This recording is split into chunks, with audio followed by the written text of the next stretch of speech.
Hello and welcome to Dappz Live, the show where we talk about sports, laugh about sports, and if you're a Jets fan, continue to cry about sports.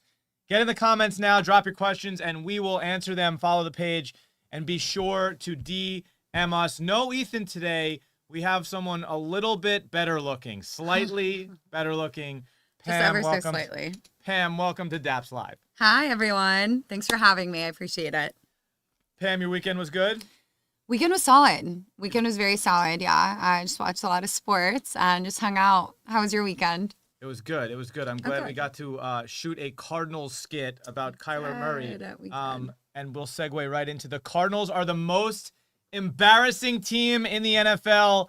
I, as a Jets fan, may argue that they're the second most embarrassing. Cardinals versus Titans, who were 0-4. They host the Titans at home. At one point in the game, the Titans had a 1.8% chance to win the game. And what did the Cardinals do? They give it to their running back, Emari Demercado, with 13 minutes left in the fourth quarter. He runs for a 75-yard touchdown, except it wasn't a touchdown. He fumbled into the end zone. Pam, how does this keep happening? How do players keep stepping over the line for a touchdown and somehow fumble it in the end zone? Premature celebrations. You know, Matt, it reminded me when I saw it, I was like, it's like a guy who's going in for the kiss, right?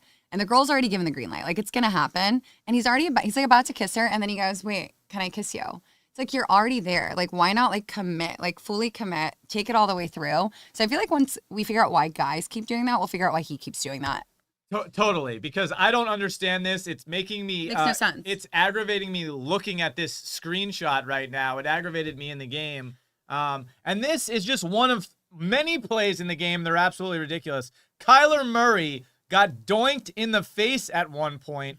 Look at this.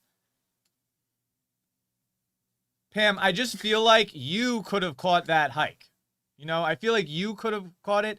He came off the field. Pam, is Kyler Murray concussed after this play?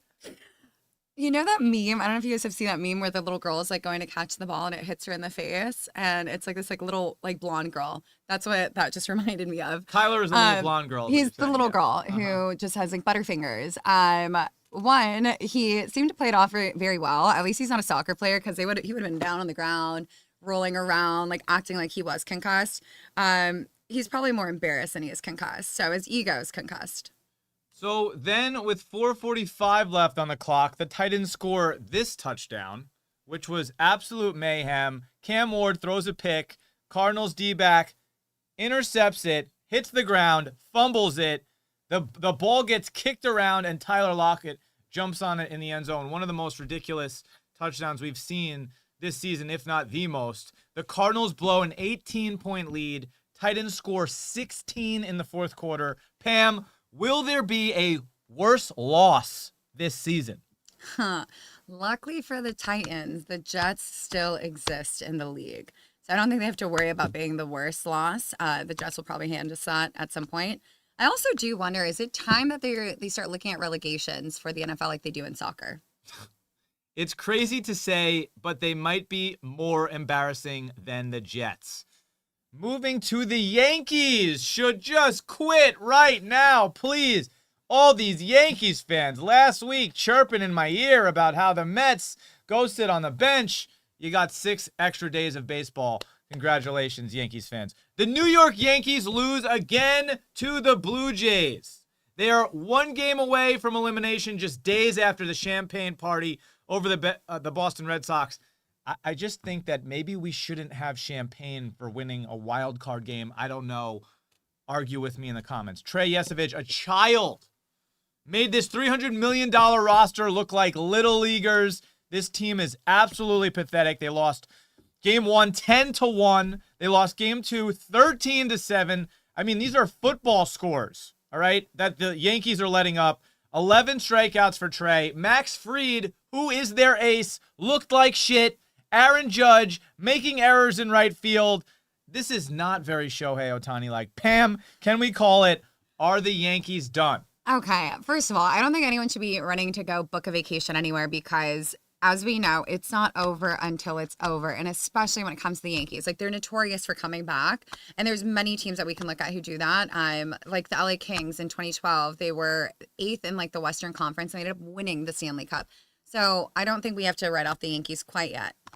Well, I think Aaron Boone should book a villa in Cancun, and that's where he should stay for the remainder of the offseason. And maybe he won't have a job soon. Aaron Boone, if he never hit that one home run in 2003, that is literally hysterical. Let's get back to the NFL. 0 undefeated teams in football now. There is one defeated team, my New York Jets. But let's stick to the undefeated teams that don't exist. The Eagles, who are undefeated, lose at home to PFF's least favorite quarterback, Bo Nix. Again, the offense goes dead in the second half. They ran 14 plays for 3 yards. This actually seems to be a recurring theme with the Eagles. Second half pops up. Jalen Hurts has no passing yards with A.J. Brown and Devontae Smith. I don't know what's going on.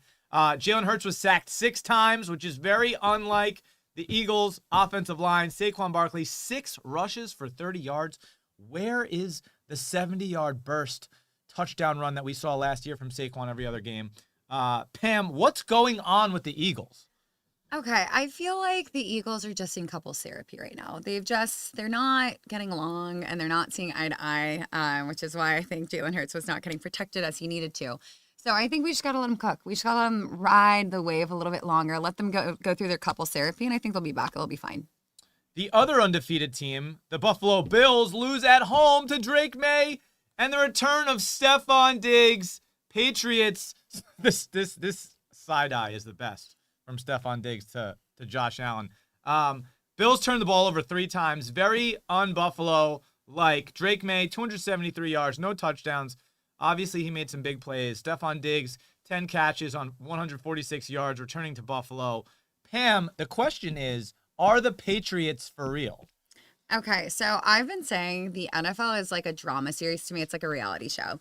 And with every good reality show, you have your revenge dress moments. And I feel like it's exactly what we saw with Stephon Diggs. He took his revenge dress down to the Bills and he took it to his old stadium and he was like, you know what, you guys, I'm going to show you guys that I still got it with my new team and you guys are going to lose to me in my old stadium at your home. And I think it's exactly what we saw is he just had his revenge dress moment.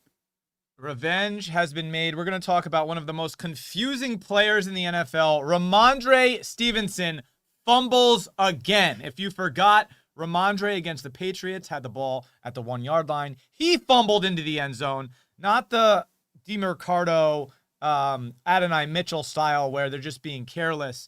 These balls are getting punched out. But that play was crucial in the game. Steelers end up winning by a touchdown. Ramondre gets removed from the game, but Vrabel is not giving up on him. He keeps putting him in the game, and then he fumbles again last night. This guy has 10 fumbles since 2024, and still all the goal line work. Pam, is Mike Vrabel smoking crack, leaving Ramondre in the game? So you know when like you're going through like a breakup and you know you gotta let go of that ex, like you gotta let it go, and you're trying and you're like, well, just maybe one more time, like maybe just one more time. I feel like that's exactly what he's doing. He didn't want to give up. So, Pam, do you have any fantasy football teams this year? I don't know. Is that something you look to maybe start in the upcoming years and get into? I mean, I know you have cousins who kind of, give it to you because you don't know everything about football, and you're like, I know 90%. Yeah, like, I'm doing my best. I'm just a girl. I'm fine.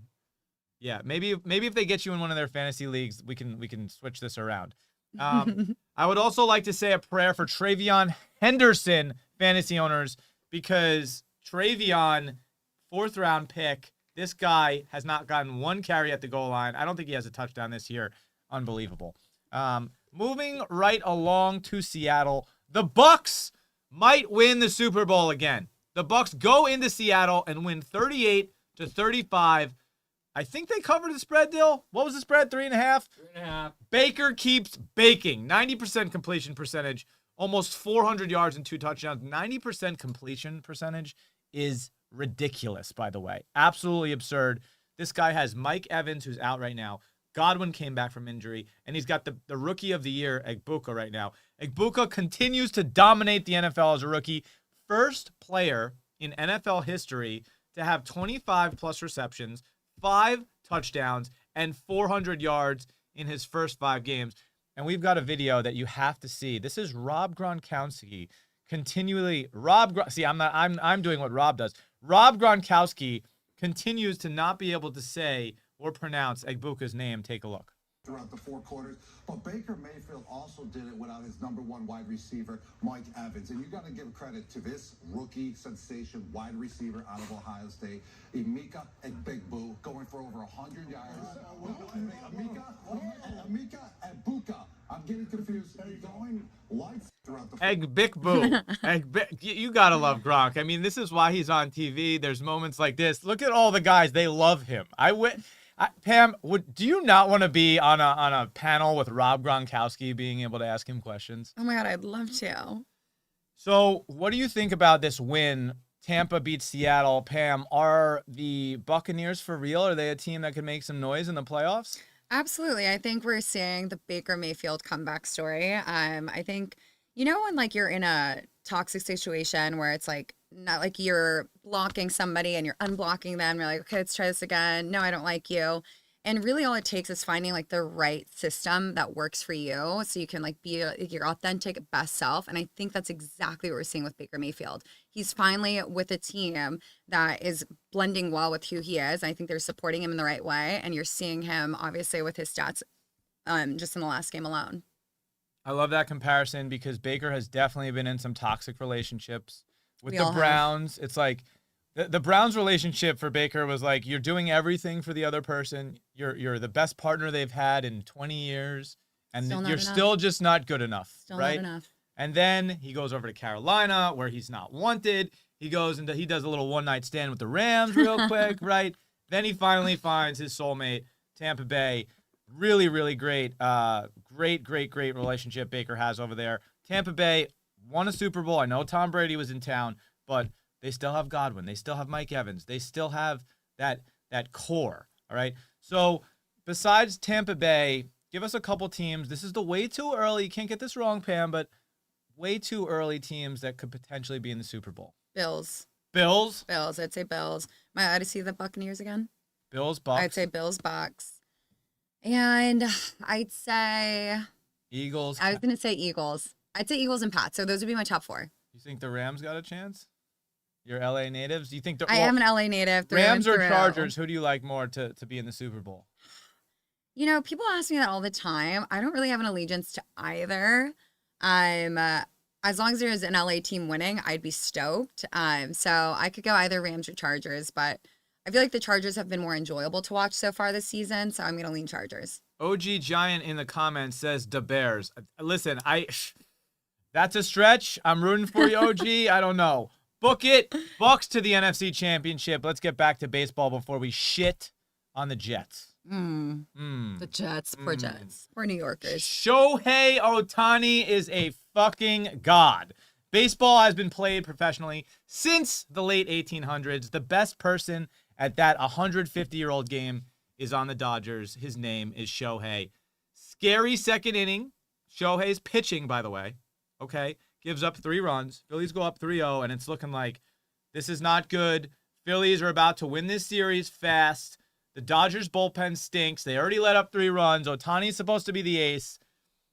After that, disgusting. He strikes out 9 in massive moments, strikes out Schwarber, which was a huge moment because, remember, they're bringing up a guy who has 56 home runs is being struck out by a guy who has 55 home runs. Absolutely ridiculous.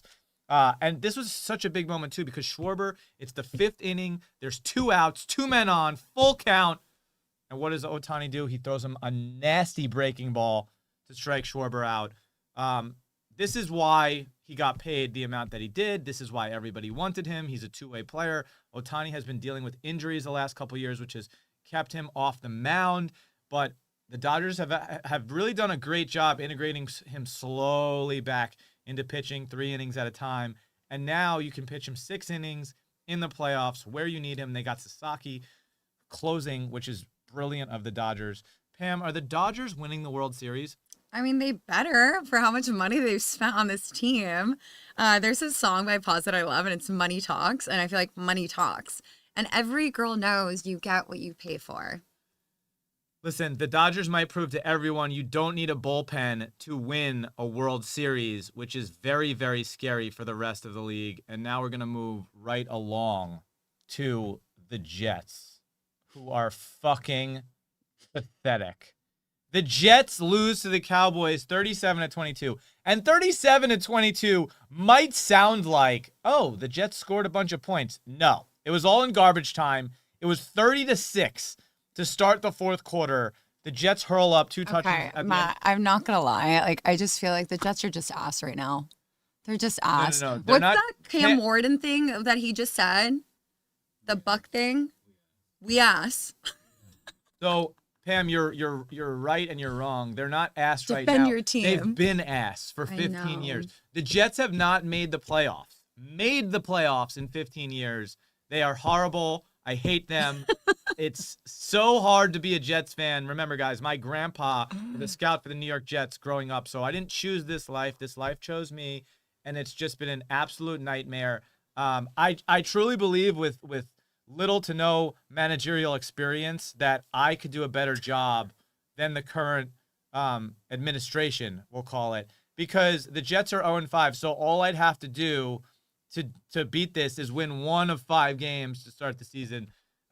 They're absolutely pathetic. 0-5 team has never made the playoffs, but Justin Fields is optimistic. And by the way, I'm not about the Justin Fields slander. This is not Justin Fields' fault. The front office is a joke. Aaron Glenn was a horrible hire. He does not have the team disciplined. I'm watching these games. They're getting flagged before plays start. So there's a flag before the play even starts. Every other play.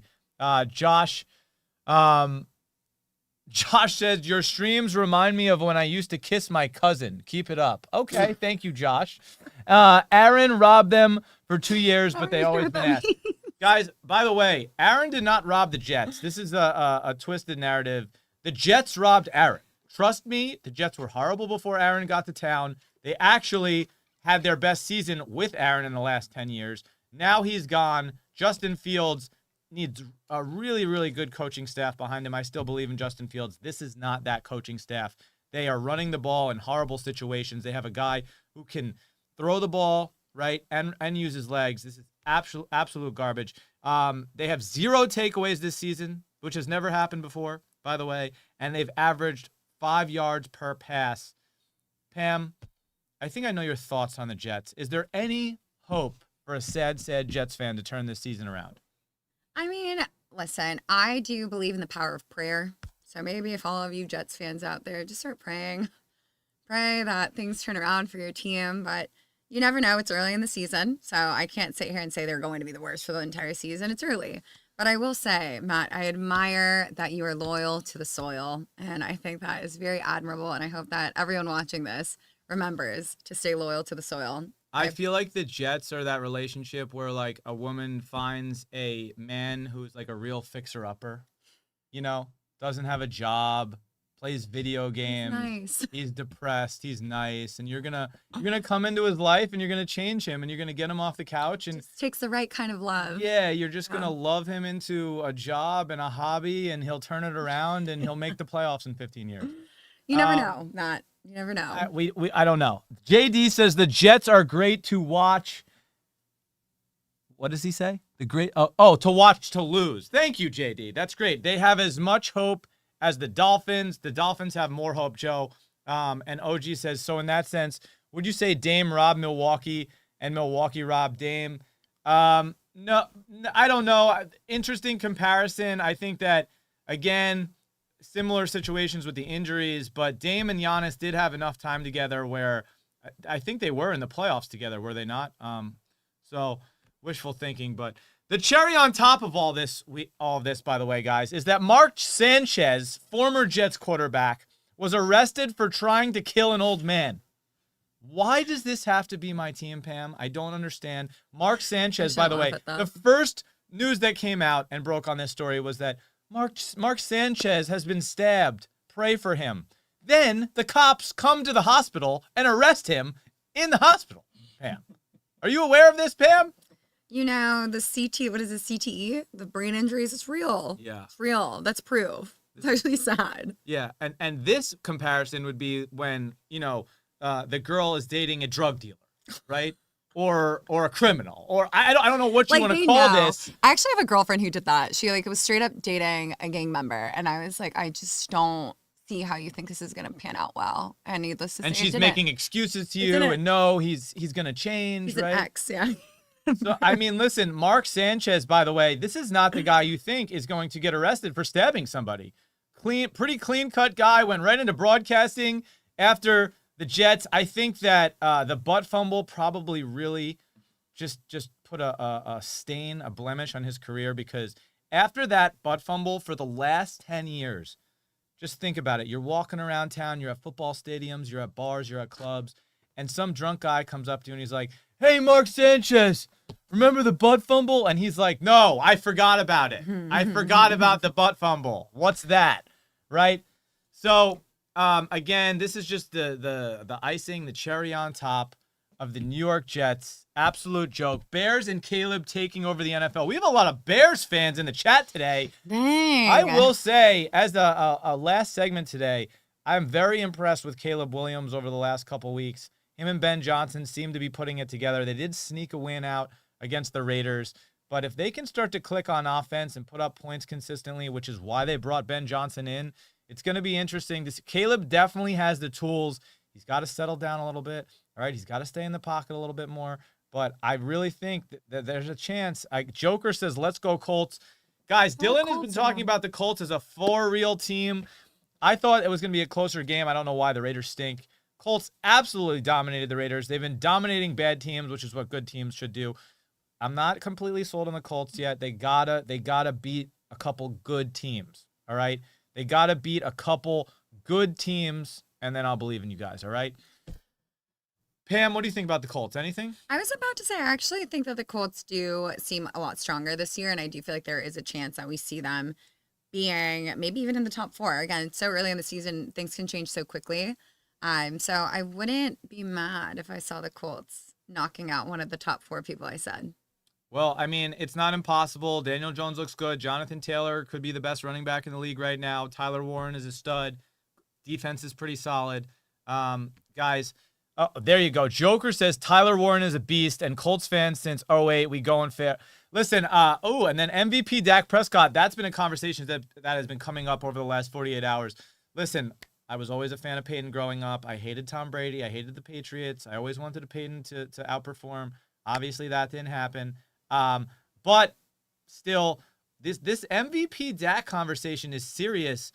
Pam, do you want to touch on Dak Prescott, Cowboys quarterback, potentially being the MVP this year?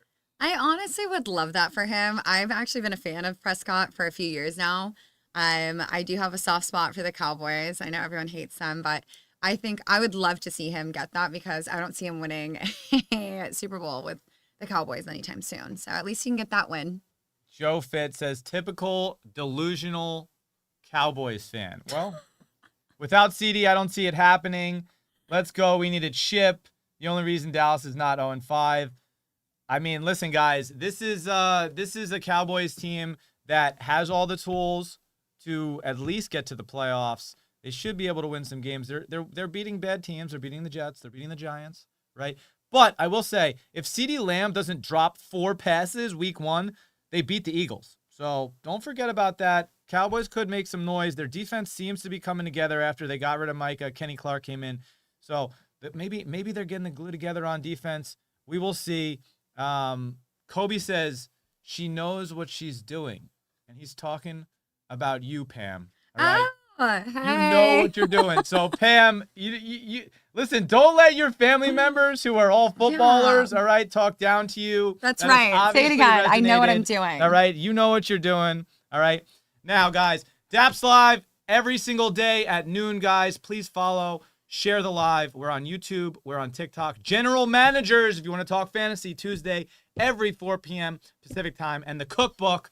You want to make money, baby. All right, Monday night, Thursday night football. Join us at 4 p.m. on the live stream. We will see you tomorrow on Dappz Live at 12 p.m.